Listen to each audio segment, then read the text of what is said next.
Pasado nga po ang malakihang dagdag singil sa produktong petrolyo ngayong linggo. Ayon po sa aprobadong price adjustment ng DOE hanggang 10 piso at 68 sentimos per liter ang patong sa diesel. Nasa 3 piso at 65 sentimos naman ang dagdag sa per liter ng gasolina at lagpas 11 pesos per liter sa kerosene. Nakiusap na po ang DOE sa mga oil companies na kung maaari po'y utay-utayin ang pagpapatupad po ng dagdag singil. Sumipa ang pagdaidigang halaga po ng produktong petrolyo dahil pa rin sa muling pagtaas ng tensyon sa pagitan po ng Iran at ng Amerika. Pilipinas po ang may pinakamataas na singil sa kuryente sa buong Southeast Asia, ayon po yan sa Department of Energy. Tapuan tayo dito. Lumabas sa datos po ng DOE na umabot po ng 12 pesos at 43 sentimos kada kilowatt hour ang average rate ng kuryente sa bansa. Mas mataas ito ng higit 9 na sentimo kumpara sa average rate ng Singapore. Ayon sa DOE, sa Visayas po sa Visayas na itala ang pinakamahal na kuryente dahil po sa kakulangan ng supply doon. Maalalang ilang beses isinailalim sa yellow alert at red alert ang Visayas dahil sa outage sa mga planta. Kasabay po ng pagtaas ulit ng presyo ng produktong petrolyo, nagbigay ng babala ang ahensya na posibleng tumaas ang singil sa kuryente sa mga susunod na buwan. It's very ironic doon sa aming lalawigan sa Leyte kung saan nandun po yung Tongonan Geothermal Plant na isa pong renewable energy. Mga kapatid, ang taas ng singil ng kuryente. May alok po na libreng sakay naman ng DOLE at ang DOTR para sa mga commuter sa gitna po ng pagtaas ng presyo ng petrolyo at ilang pang bayarin.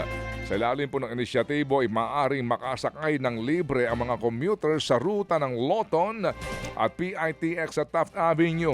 Alas 7 po ng umaga ang alis ng mga bus sa Loton at alas 9 po ng umaga ang alis naman sa PITX. Lunes po yan hanggang Biyernes, maliban po lamang tuwing holiday. Layon po ng pamahalaan na mapagaan daw ang pang-araw-araw na gastusin ng mga commuters na apektado po ng sigalot sa gitnang silangan. Posible din daw na palawakin pa ang programa para mas maraming commuters ang makinabang. Ayusin nyo na yung LRT1 extension na ang tanging sa gabal po ay ang isang pamilya na makapangyarihan. Ano ba kayo? Ay naku. Ito sa ibang balita, pinalapad naman po ng DPWH ang mga sidewalk para gawing pedestrian friendly ang kahabaan po ng EDSA. Ito na, hinahanap mo si Sec Vince. Ayon kay Public Works Secretary Vince Dizon, kung dati ay naglalaro lamang sa 1.2 hanggang 1.5 meters ang sidewalk, ngayon, higit doble na po ang lapad nito na lagpas 3 metro. Sa lawak po ng sidewalk, maaari na rin itong gamitin ng mga bisikleta. Ay salamat naman. Sinimulan na ring aspaltohin ang EDSA northbound lane mula po Buendia sa Makati hanggang MRT Boni Station sa Mandaluyong bilang bahagi po ng Phase 2 ng EDSA Rehabilitation. Plano rin ng DPWH na palawakin po ang drainage sa EDSA para maiwasan na rin ang pagbaha sa tuwing bumubuhos ang malakas na ulan. Target pong matapos ang EDSA Rehab sa buong EDSA po yan sa susunod na taon. Sana nga po'y pumayag si Sec Vince sa ating pong imbitasyon ng panayam, mga kapatid, para po sa kanya pong Sec paliwanag Vince. din. Sec Vince, bukod sa EDSA Rehab, please. Hinahanap ka namin. Para sa paliwanag dito po sa inyo pong proyekto. Diyan sa New Clark City. Sinimulan po naman ng DSWD ang pamamahagi po ng 2,000 pisong ayuda sa milyong pamilya sa ilalim po ng Expanded Uplift Program. Ito po ang tulong ng pamahalaan para sa mga Pilipino sa gitna pa rin po ng mataas na presyo nga ng petrolyo at mga bilihin. Sa panayam po sa programang ito, ipinaliwanag po ni DSWD Assistant Secretary Irene Dumlao na hinati sa 3 grupo ang mga benepisyaryo. Ang una pong grupo ay ang mga benepisyaryo po ng 4Ps at walang gutom program na makakatanggap po ng one-time cash assistance na 2,000 piso. Group 2 naman ang mga near-poor families na natukoy sa community-based monitoring ng PSA at hindi kasali sa walang gutom at 4Ps. Group 3 naman ang mga miyembro po ng SSS na hindi lalagpas sa 20,000 piso ang salary credit. Makakatanggap po ang ikalawa at ikatlong pangkat ng 2,000 piso kada buwan hanggang buwan ng Disyembre.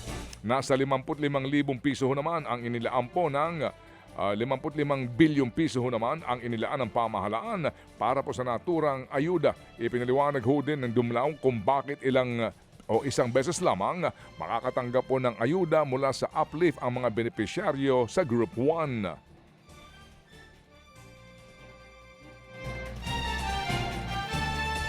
Social protection programs, one time lang sila sapagkat may tinatanggap sila buwan-buwan. Kahit na wala na yung 2,000 piso, ay meron pa rin silang conditional cash grants for 4-piece beneficiaries at meron silang monthly food credit para naman po sa mga walang gutom program beneficiaries. Kumbaga, additional lamang pong itong i-provide natin. Walang gutom program. Yan po ang tinig ni DSWD Assistant Secretary Irene Dumlao. Mga kapatid, patuloy po kayong tumutok sa 105.9 True FM para sa totoong balita, impormasyon, music and entertainment. Mag-subscribe sa aming YouTube channel at podcast at sundan nyo kami sa Facebook, Instagram, X at TikTok sa True Network PH. Bisitahin din po ang aming official website, truefm.ph. At panoorin din kami sa True TV Signal, Channel 19. Kami po ang 105.9 True FM. Laging true sa'yo, kapatid.